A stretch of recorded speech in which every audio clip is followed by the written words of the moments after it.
Welcome back. I am joined by a very special guest this morning. I am here with Alderman Nick Palumbo, and we are going to be talking about some local environmental initiatives. He has spearheaded so many here locally, and we're going to get right into it with one of the most exciting and beautiful, the to-go cups. Let's talk about them. That's right. Daisy, it's such a pleasure, and for in honor of Earth Day here, it's just a joy to be here with you. And remember, on April 21st, we're going to be right across the street in Daffin Park. So get everybody to come down and join us. And really, when we started on the council in 2020, we had a number of initiatives that we wanted to undertake to build a more sustainable city and more resilient, help us save money and protect our environment at the same time. And one of them, and the most notable, is probably the aluminum to-go cup. So we were the first city in America to have a sustainable to-go cup program. Savannah's famous for its to-go cup zone, but up until now, they've all been single-use plastics. So in 2021, we launched a pilot that's now grown into its own full-fledged program with the Downtown Business Association. And it all started with this right here. Manufactured in Rome, Georgia. You'll notice this was the first prototype. It's a little bit bigger than what you can get today. And of course has Ball Corporation on there that manufactures it out in Rome.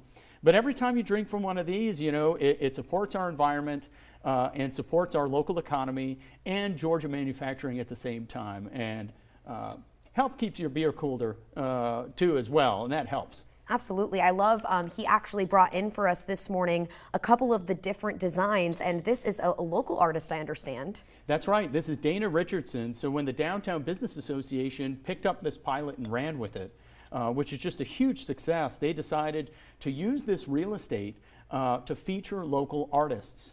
So Dana Richardson is the first edition right there, and it's just a beautiful representation of our city. You see the Chatham County Courthouse that's out there, City Hall, our bridge, and then they've also launched a special edition with Brittany Curry. Inky Brittany has a St. Patrick's Day cup, which was a huge hit. I got calls throughout the month of March. Where can I find the cups? Where can I purchase these? And they continue to be a huge success, because every single time you use this, it diverts a single-use plastic out of our waste stream. It helps support our local recycling economy that's out there, and it helps support local artists at the same time and our business community. Wonderful. Thank you so much. So that brings me to another huge initiative, which is 100% Savannah. Could you talk to me about that? That's right, 100% Savannah. In the first digital meeting we held in 2020, in March of 2020, the Savannah City Council passed an ambitious initiative to put us on a pathway to 100% clean and renewable energy here for the city. And since then, we knew that it would be super cost effective to put solar panels up on top of city facilities. And we've launched ourselves to become, in the intervening years, the largest municipal solar provider in Georgia. These panels pay for themselves and return a net benefit to residents to the tune of $50,000 to $60,000 in new revenue a year. That's just in the first year. And as this program continues to grow, we're going to see more cost savings. So it's super cost effective for our city and cities across America to pursue these plans.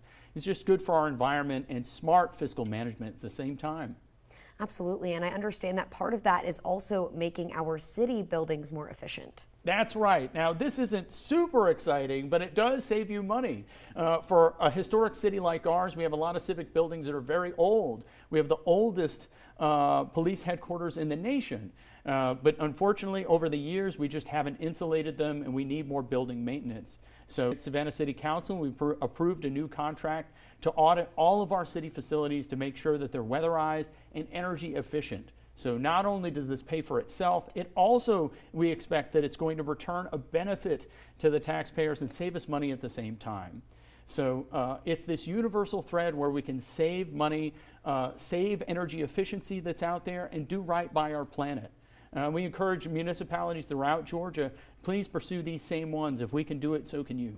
Absolutely. So as we come upon Earth Day, it's just right around the corner. How can folks here locally, get involved and learn more about the environmental initiatives? How can they do their own part, whether that's learning more about the city's recycling program or just anything along those lines? That's right. Search savannahga.gov and join the movement in our sustainability team. 100% Savannah has volunteers that are actively out there encouraging folks to take on these strategies that have worked for the city, and our city buildings can also work for your home. You know, there's cost savings that are out there, and for some residents in Savannah, energy costs are amongst the highest that they pay month after month after month, especially as we hurtle towards the summertime in June and July, and those air conditioners are out there running. It's the ability for folks to save money and do right by the planet by lowering their energy burden and energy costs. So take a look, search 100% Savannah, and you can see strategies that you can use in your own home. Give a call to Georgia Power and request that free energy audit that's available for all Georgia Power customers to get them to come down to your home and see where the energy savings might be. And then consider solar panels that are up there. It returns a benefit to us and our city facilities. It'll likely return a benefit to you in your own home. So these are new innovative methods to save money, do right by our planet, and even just the little things. Choosing recycling that's out there, participating in the curbside recycling program, or going to one of the new 10 locations that we have. So your glass today can become this tomorrow. So this is, we just launched this year a glass recycling program, one of the first cities in America to do this at scale. And what we do is we truck it up to a processor at Beaufort. It's crushed, heated, and reformed into concrete. So this actually, your beverage today, and maybe your adult beverage today, becomes concrete and sidewalks of tomorrow. So I'm leaving this with you as well. And then you can see this is, it's really strong and light, but we've found a way to upcycle these waste products to make sure that they can have a new life. Returns a benefit to the city, it helps our recycling stream, and lowers the cost for us to implement new sidewalks throughout the community. Thank you so much. Well, is there anything else that you'd like to add or that you'd like to share? Stay tuned for what's ahead. You know, this is just only the beginning, and we're going after new grant programs to help replicate these programs in your own home. So we're very hopeful in this year ahead that we can do the same strategies that have worked for city buildings to extend it out into the community so that residents can save time and money out there on their heating and energy bills. Well, thank you so much for your time and for being here with us this morning. Thank you, Daisy. Appreciate it.